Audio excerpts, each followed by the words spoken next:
My name is Bonnie Parker, and I'm 59 years old. After 35 years of marriage to Richard, I thought I knew what our future held. The Four Seasons ballroom glittered that evening, months of planning culminating in our only son Jeremy's perfect wedding day. Then came Richard's speech.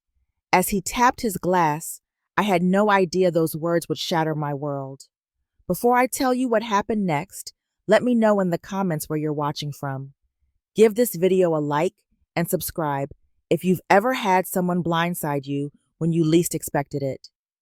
Now, let me take you back to how this all started.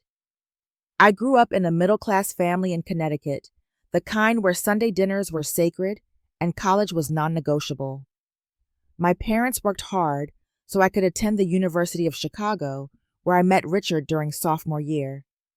He was studying finance, charismatic and ambitious, with a smile that lit up rooms. I was majoring in English literature, more reserved but drawn to his confidence.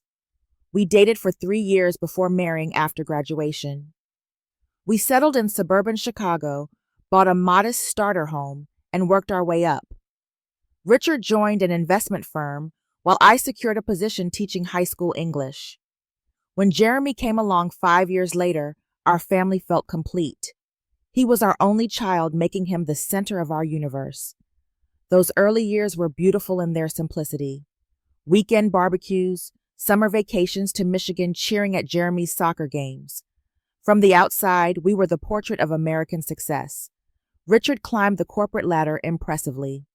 By the time Jeremy was in middle school, Richard had become a senior vice president, and we'd moved to a larger home in an upscale neighborhood. I continued teaching, finding fulfillment in shaping young minds rather than chasing promotions. My classroom became my sanctuary, a place where I felt competent and respected.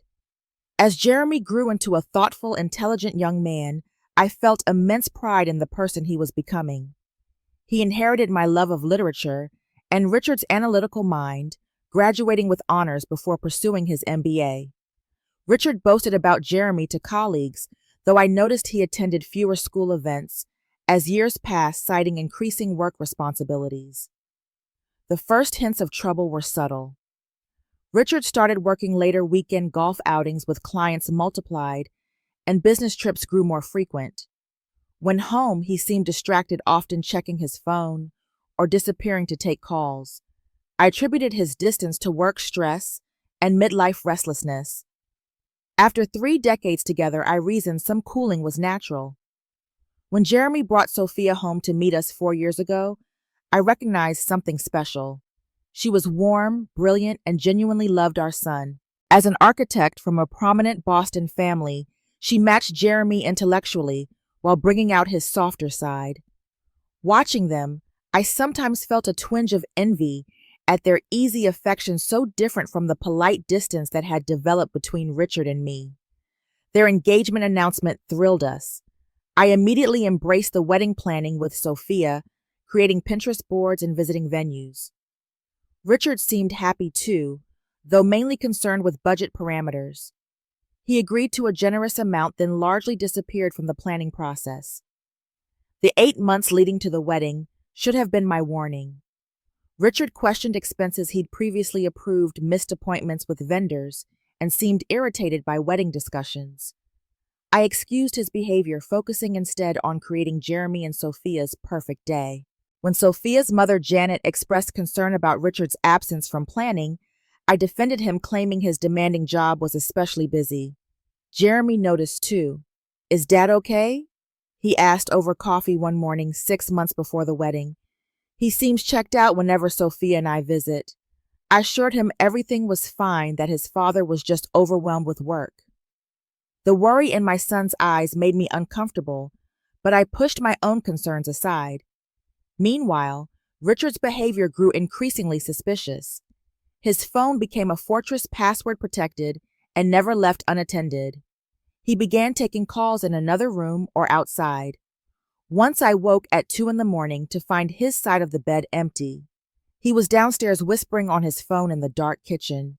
When questioned, he claimed it was an international client call that couldn't wait. I wanted to believe him. Jeremy and Sophia's relationship provided a stark contrast to my deteriorating marriage. They called each other daily, made decisions together, and genuinely enjoyed each other's company. Looking back, perhaps witnessing their healthy partnership made it harder to ignore the problems in my own. But denial is a powerful force, especially when facing the wedding I dreamed of hosting for my only child.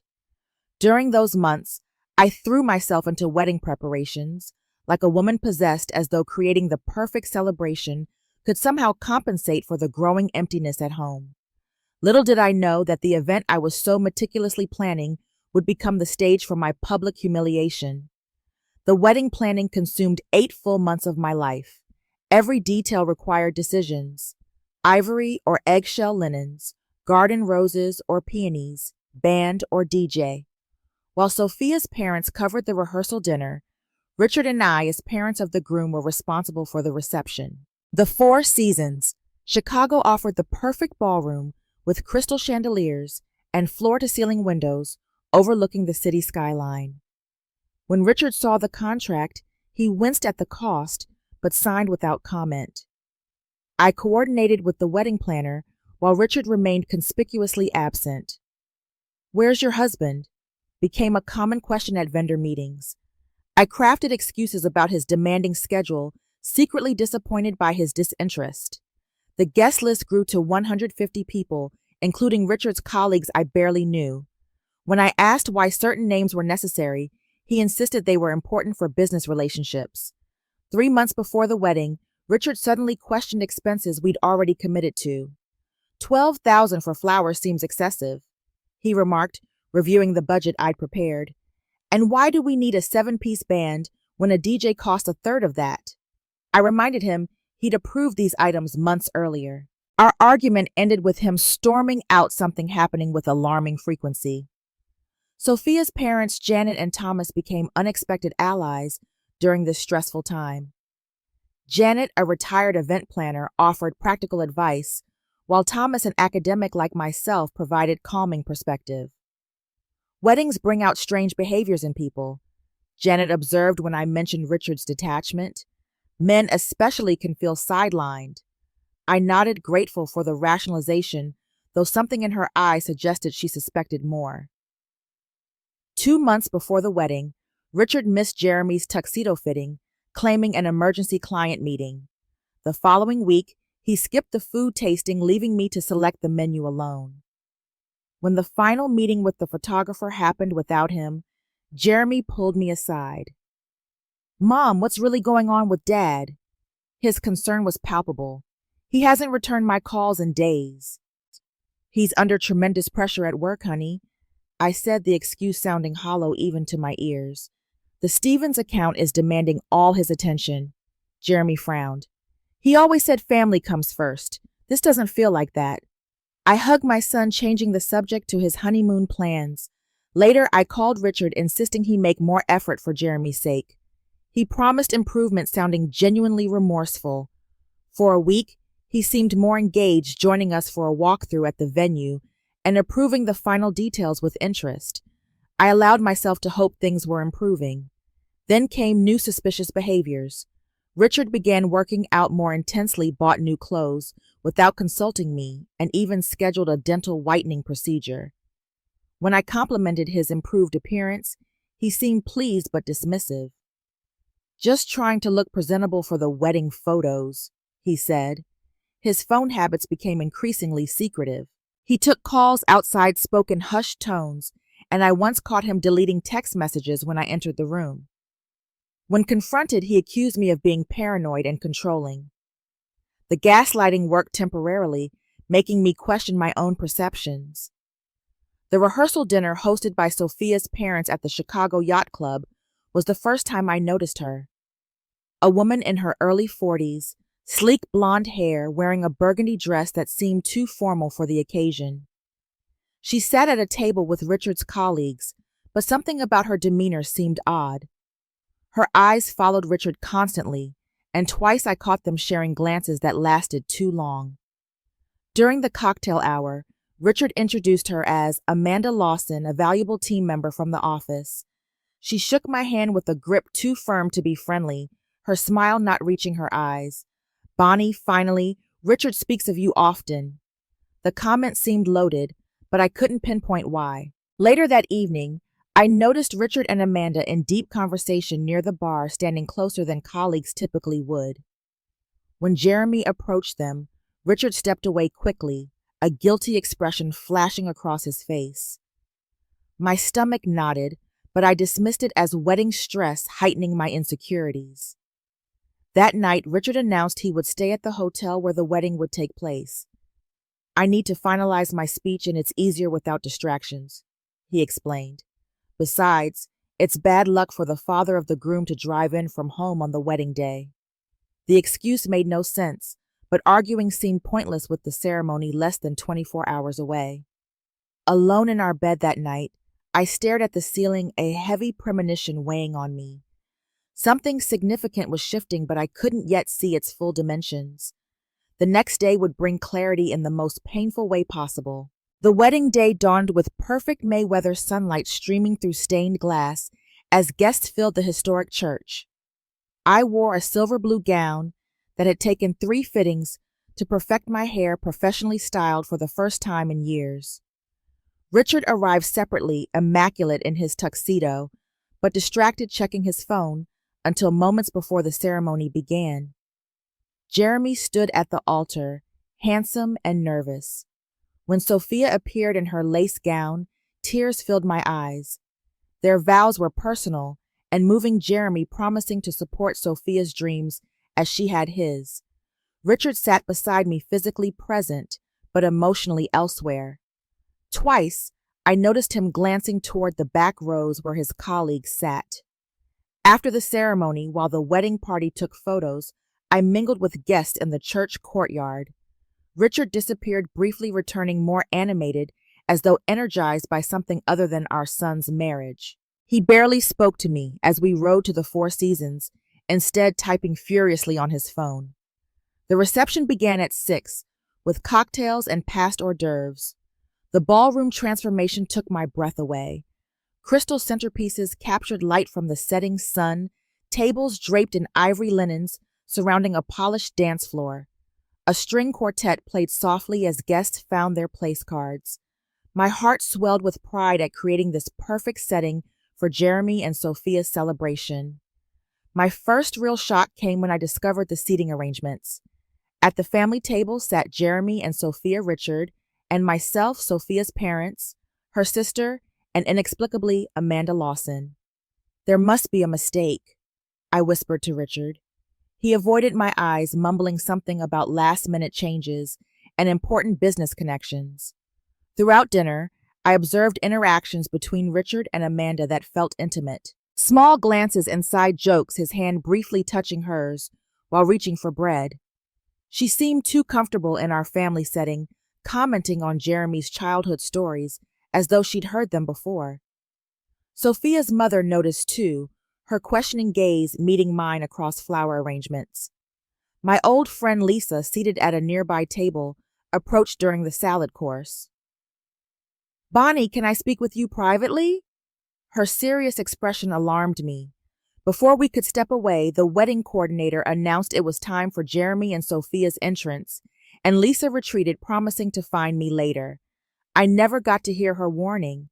The newlyweds entered to thunderous applause, radiant with joy. Their first dance brought fresh tears as they swayed to "At Last," Jeremy whispering in Sophia's ear, making her laugh. I glanced at Richard, hoping to share this perfect moment, but found him watching Amanda instead.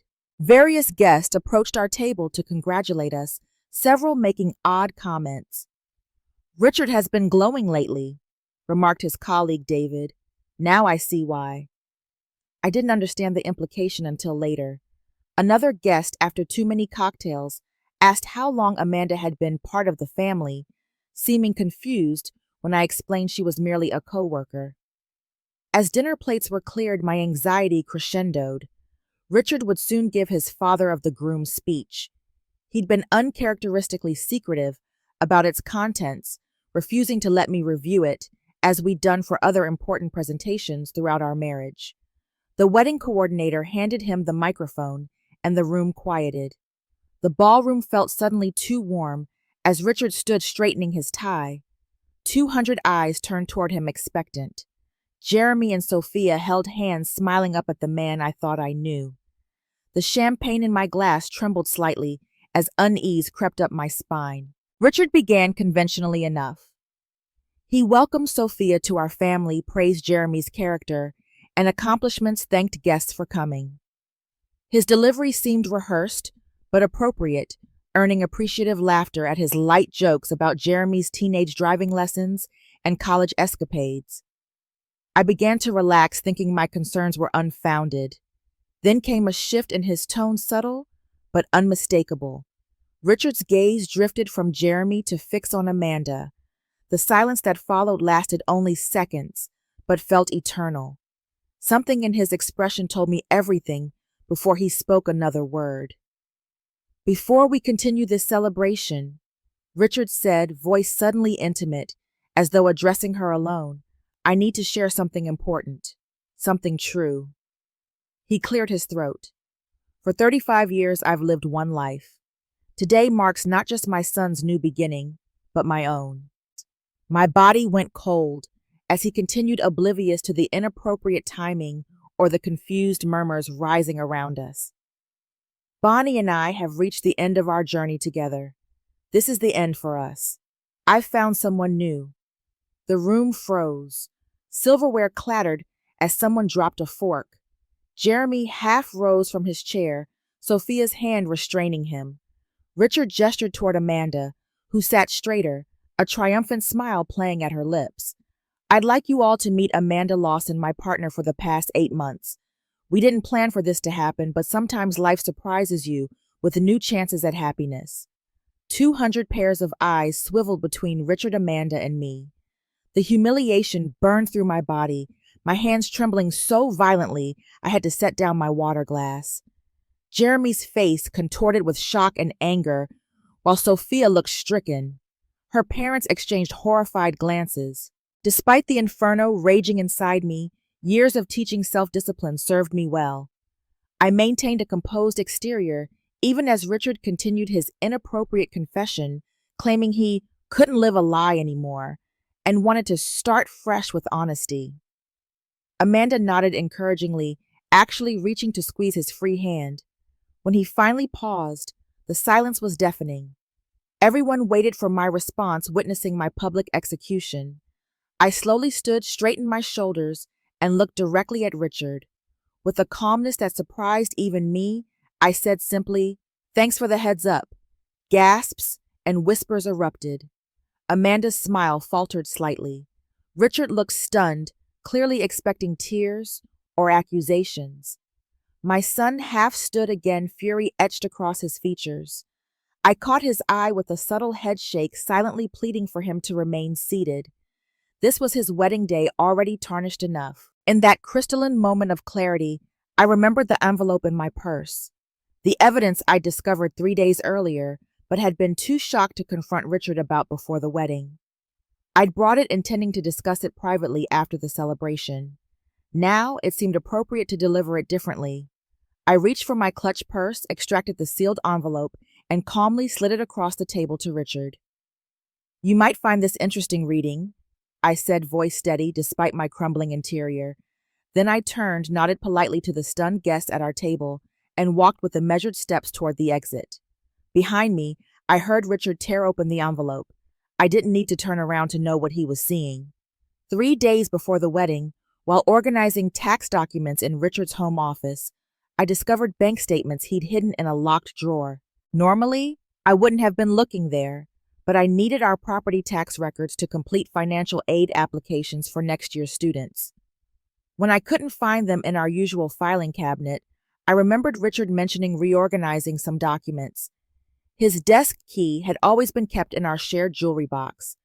The statements revealed withdrawals totaling over $80,000 in the past year, money transferred to an account I didn't recognize. Further searching uncovered a rental agreement for a luxury apartment downtown under Richard's name, only dated 9 months earlier. The betrayal wasn't just emotional, but financial as well. My hands shaking, I called my friend Lisa, who worked in private investigation. I need help immediately, I told her, explaining what I'd found. Lisa arranged for a colleague to follow Richard the next day. By that evening, I had photographs Richard and Amanda entering the secret apartment, embracing in the lobby, sharing intimate dinners. One particularly painful image showed them shopping for jewelry at Tiffany's. Lisa also provided financial intelligence. Richard had been systematically moving money from our joint investment accounts, establishing separate finances while maintaining our family facade.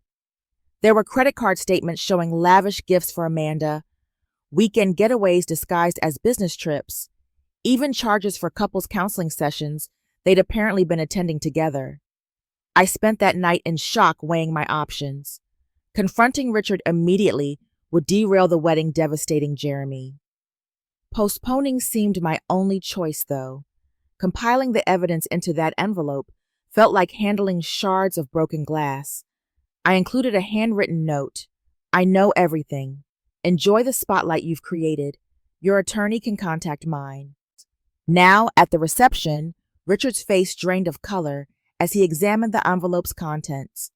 Across from him, Amanda's triumphant smile faltered as she tried to see what had caused his reaction. The glossy photos spilled onto the white tablecloth, damning evidence in high resolution. One fell near Jeremy, who glimpsed it before Sophia quickly covered it with a napkin. I continued my dignified exit through the ballroom guests' eyes, following me conversation suspended mid-sentence. Just as I reached the doors, I heard Jeremy call, "Mom, wait!" His footsteps hurried behind me as I entered the hotel corridor. "I'm coming with you," he said, reaching for my arm, his face a storm of emotions. Sophia appeared beside him, her wedding gown rustling as she moved. "Absolutely not," I said firmly. "This is your wedding day. I refuse to let his selfishness ruin it completely." "How can you expect me to celebrate after that?" Jeremy demanded, his voice breaking. "How long have you known?" "Just days," I assured him. "I didn't want to burden you before the wedding. Please go back to your guests. Salvage what you can of this day with Sophia." Sophia, always perceptive, took Jeremy's hand. "Your mother's right. We have 148 guests who came to celebrate with us, not to witness family drama. We can deal with this tomorrow." Jeremy looked torn. I touched his cheek the way I had when he was small. "I'll be fine. I promise. This is your beginning, not my ending. Don't let him take this from you, too." After a moment, he nodded reluctantly. "I'll call you first thing tomorrow, and Dad will not be welcome at the brunch." "We love you, Bonnie," Sophia added, hugging me tightly. "Whatever you need, we're here." I watched them return to the ballroom, then walk slowly to the valet stand, hands trembling as I surrendered my ticket. The drive home passed in a blur, streetlights smearing through my tears. Only when I pulled into our driveway did the full weight descend. 35 years of marriage exposed as a fiction in front of everyone we knew on what should have been one of the happiest days of our family life. Our house felt cavernous and strange, filled with evidence of our shared life, now revealed as fraudulent. Photos from family vacations, anniversary gifts, the breakfast nook where we'd shared thousands of meals. I moved through rooms like a ghost, touching objects that suddenly felt like artifacts from someone else's life. My phone began ringing incessantly. Lisa, Janet, colleagues, friends. I silenced it, unable to rehash the humiliation. A text from Jeremy confirmed he and Sophia were staying at the reception, trying to redirect focus to their celebration. "Sophia's dad is giving an emergency toast, taking over Dad's duties. Love you." That night alone in our bed, I didn't sleep. Instead, I cataloged signs I'd ignored, red flags dismissed over months or even years. Richard's growing detachment, his defensiveness when questioned about late nights, the sudden interest in his appearance, all classic signs I'd been too trusting or perhaps too comfortable to acknowledge. As dawn broke, Janet called again, and this time I answered. "We're all in shock," she said without preamble. "Thomas and I want you to know we consider you family regardless of what Richard has done." "Thank you," I whispered, throat tight with unshed tears. How are the kids? Handling it as well as possible. Jeremy wanted to confront Richard, but Sophia convinced him to wait until they returned from the honeymoon. They're still planning to leave today. Good, I said. They deserve their trip. And you deserve better than what happened last night, Janet said firmly. What can we do to help? The question penetrated my fog of shock. What could anyone do? My marriage was over, my dignity shredded in public. Yet somehow her simple offer of support began crystallizing my thoughts from paralysis into purpose. Actually, I said I could use a recommendation for a good divorce attorney. I awoke the next morning with steel in my spine where numbness had been. The initial shock had hardened into resolve overnight. While Richard had orchestrated his dramatic exit, I would control what came next. Before he could return to collect his things or attempt damage control, I needed to act. At 8 o'clock, I called Patricia Gonzalez, the divorce attorney Janet had recommended. I have an emergency situation. I explained briefly, outlining the previous night's events and the evidence I'd gathered. Patricia rearranged her morning schedule to see me immediately. Bring everything you found, she instructed, and stop at your bank first. Withdraw half of any joint accounts immediately before he can empty them. By 9:30, I sat in Patricia's downtown office, spread before us the contents of the envelope I'd given Richard, plus additional documents I'd gathered that morning. She reviewed everything methodically, occasionally making notes. This is actually quite useful, she said, examining the apartment lease. He's established a separate residence, which simplifies things. And the financial documentation shows clear intent to hide marital assets. She looked up. Did you withdraw the funds as I suggested? I nodded. $43,000 from our joint checking and savings. Half of what was there. Good. Now, based on what you've shown me, we have grounds for filing immediately, citing adultery and financial misconduct. Illinois is an equitable distribution state, but his actions will influence the court's definition of equitable. With evidence of him diverting marital assets, we can request full financial discovery. We spent 3 hours developing a strategy. By early afternoon, Patricia had drafted initial divorce papers and filed them electronically with the court. He'll be served within 48 hours, she explained. The filing automatically establishes a temporary restraining order, preventing him from disposing of additional marital assets. My next step was securing the house. Though both our names were on the mortgage, the property had been purchased primarily with money I inherited when my parents died. I contacted a locksmith who arrived by 4 o'clock to change all exterior locks. While waiting for the locksmith, I called my bank and credit card companies, removing Richard's access to my accounts and establishing new passwords for everything from Netflix to our home security system. I also contacted our insurance agent to separate our auto policies and remove Richard as beneficiary from my life insurance. These practical tasks kept me focused, preventing emotional collapse. Each completed action built my confidence. The Bonnie, who had walked numbly from that reception, was finding her footing, transforming humiliation into strategic action. Around 6 that evening, my phone rang with Richard's number. I declined the call, then watched as text messages appeared in rapid succession. We need to talk. Answer your phone. This isn't how adults handle things. You're being ridiculous. His tone shifted from demanding to cajoling to threatening as hours passed without my response. Finally, near 9 o'clock, I heard a car in the driveway. Through the security camera, I watched Richard approach the front door, suitcase in hand. His key failed in the new lock. After several attempts, he rang the doorbell repeatedly, then began pounding on the door. I activated the doorbell's speaker function. Please leave the property.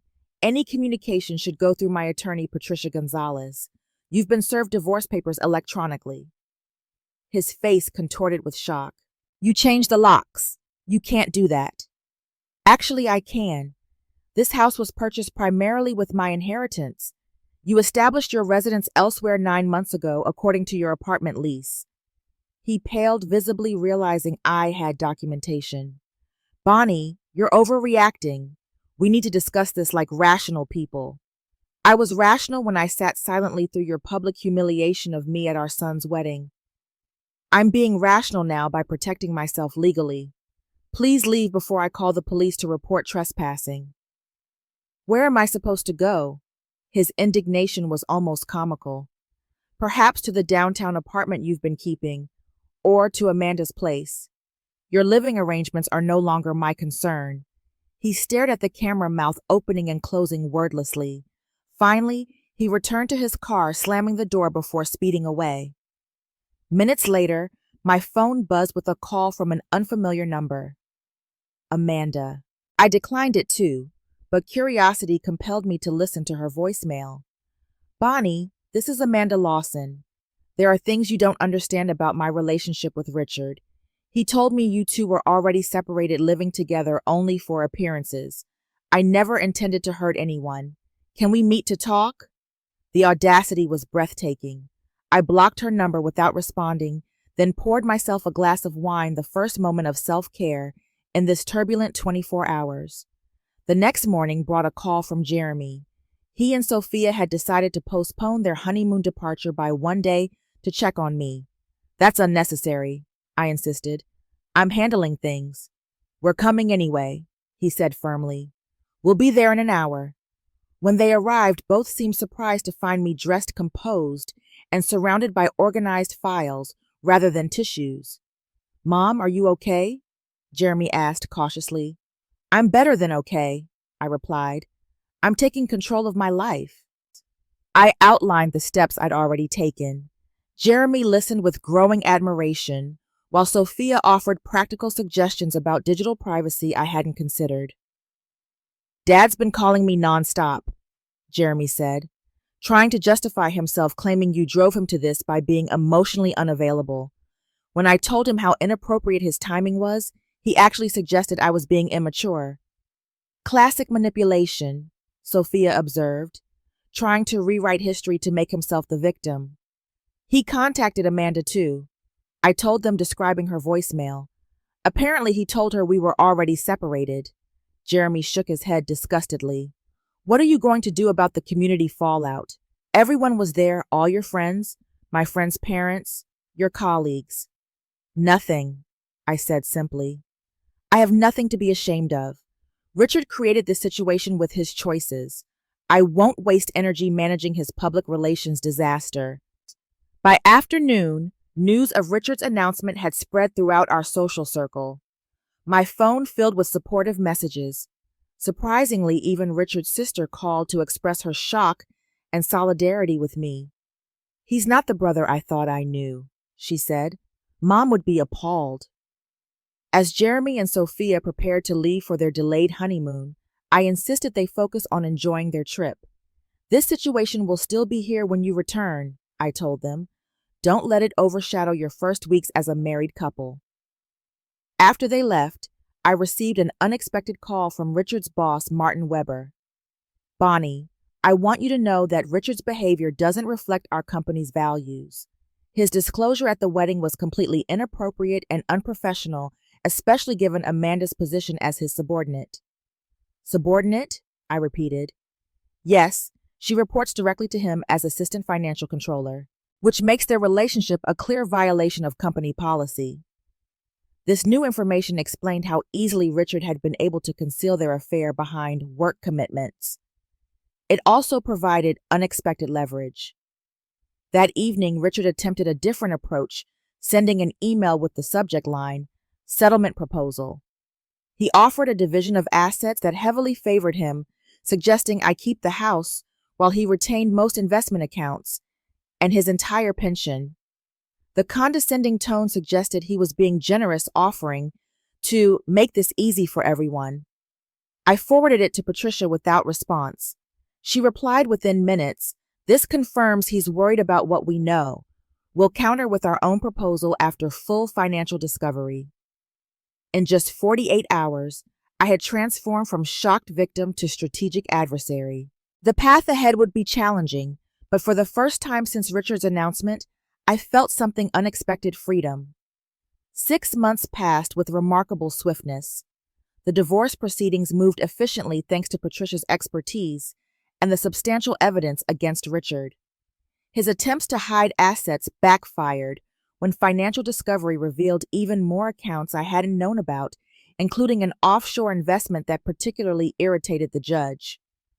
Richard's final humiliation came when his relationship with Amanda imploded spectacularly. After learning the full extent of his financial deceptions, she realized he had misrepresented his wealth to her as well. When company management investigated their relationship further, both faced disciplinary action. Amanda was transferred to another department, while Richard received a formal reprimand that effectively ended his promotion prospects. Without his carefully constructed image intact, Richard seemed to shrink physically.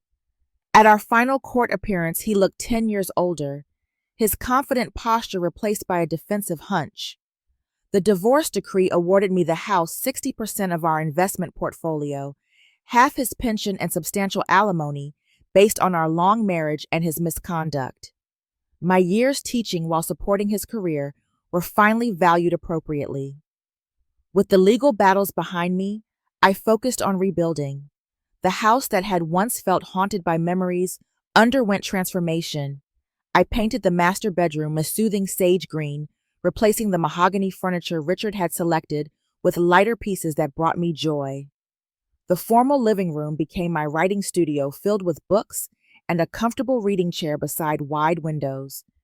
Jeremy and Sophia returned from their honeymoon to find me changed. "You look different, Mom," Jeremy observed during their first visit. "More like yourself somehow."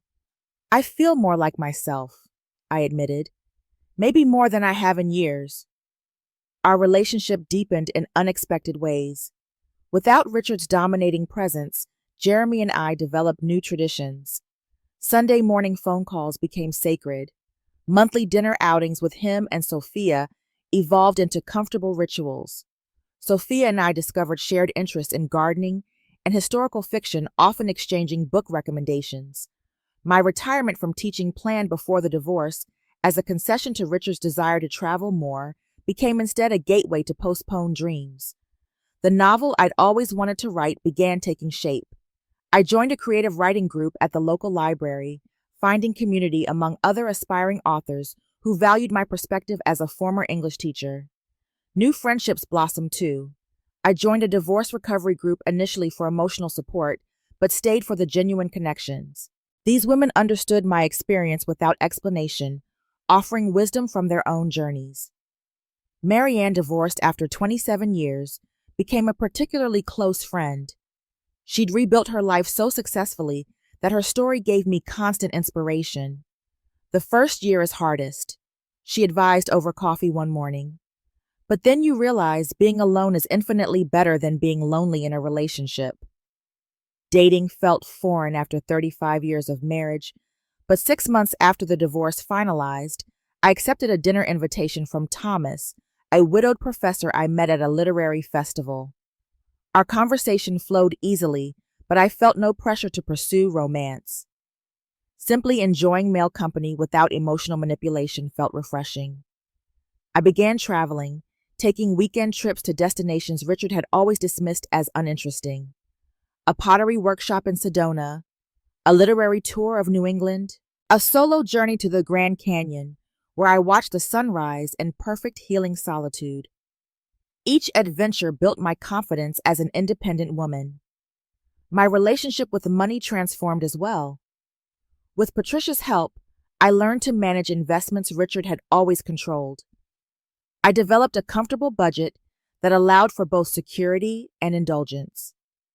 For the first time in decades, every financial decision was mine alone, an autonomy both terrifying and exhilarating.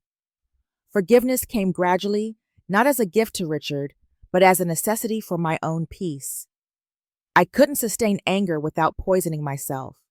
Through therapy and meditation, I learned to separate Richard's choices from my worth. The humiliation he intended to inflict lost power, as I recognized it reflected his character, not mine. When Jeremy and Sophia announced they were expecting my first grandchild, joy overshadowed any lingering resentment. Preparing for this new chapter required focus on the future, not the past. I transformed Jeremy's childhood bedroom into a welcoming nursery with a rocking chair beside the window, ready for night soothing a newborn while watching the stars. Richard's attempts to maintain a relationship with Jeremy remained complicated. Our son established firm boundaries, refusing to include Amanda in any family gatherings. "She's not part of my family regardless of her relationship with you," he told his father.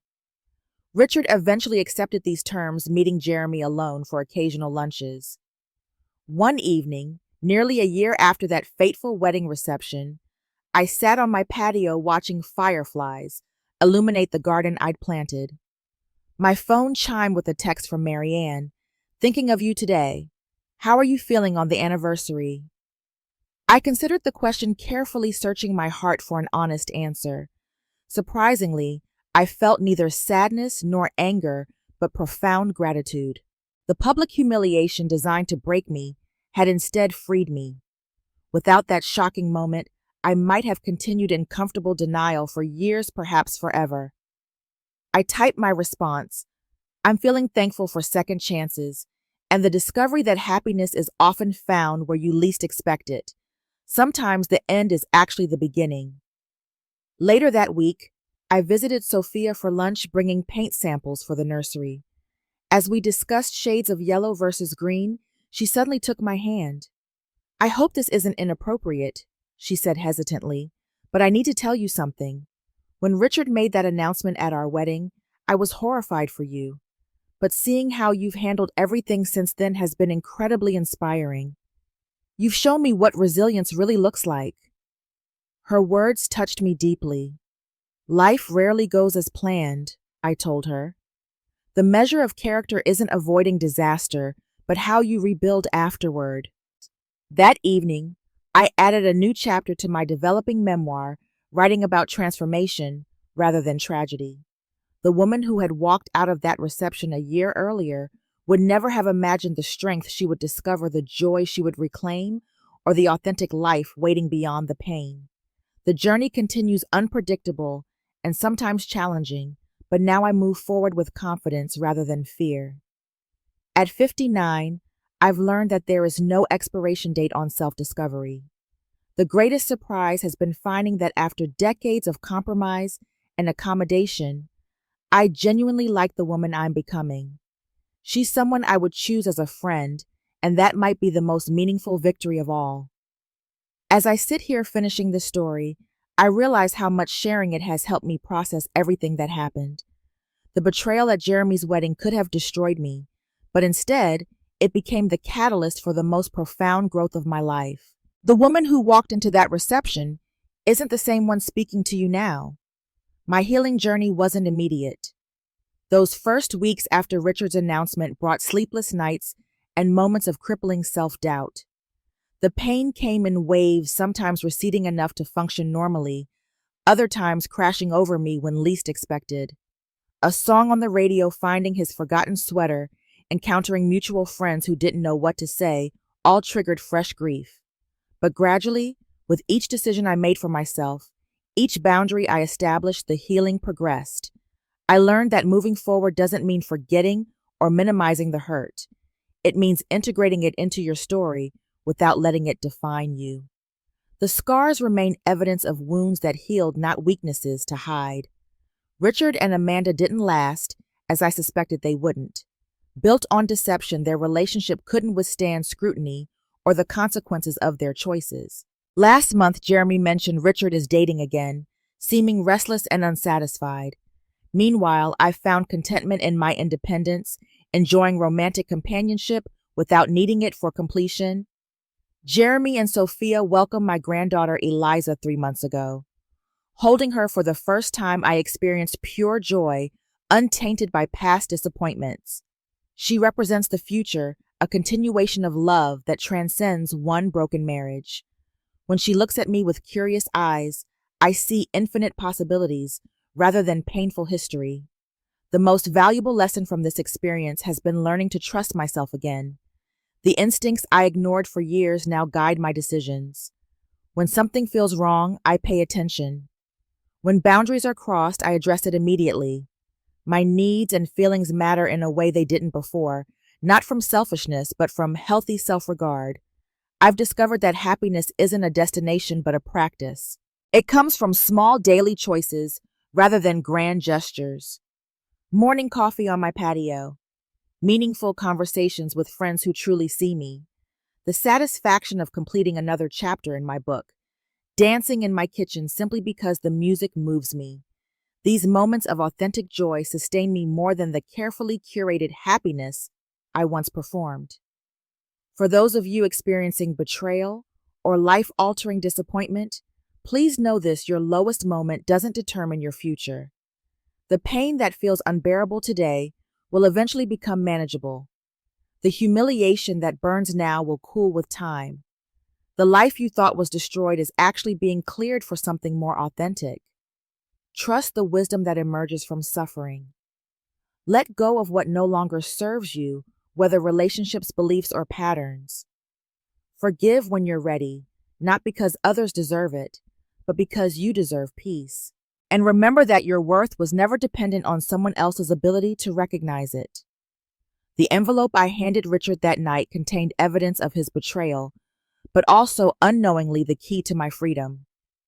Sometimes the most painful endings create space for the most beautiful beginnings. At an age when many believe life's most significant chapters are complete, I found mine were just beginning. Have you ever experienced a betrayal that ultimately led to unexpected growth, or found strength in yourself that you didn't know existed until tested? I'd love to hear your stories in the comments. If this resonated with you, please like and subscribe to share this journey with others who might need encouragement today. And remember, no matter your age or circumstances, it's never too late to begin again. Thank you for listening to my story, and may your own journey lead to peace and authentic joy.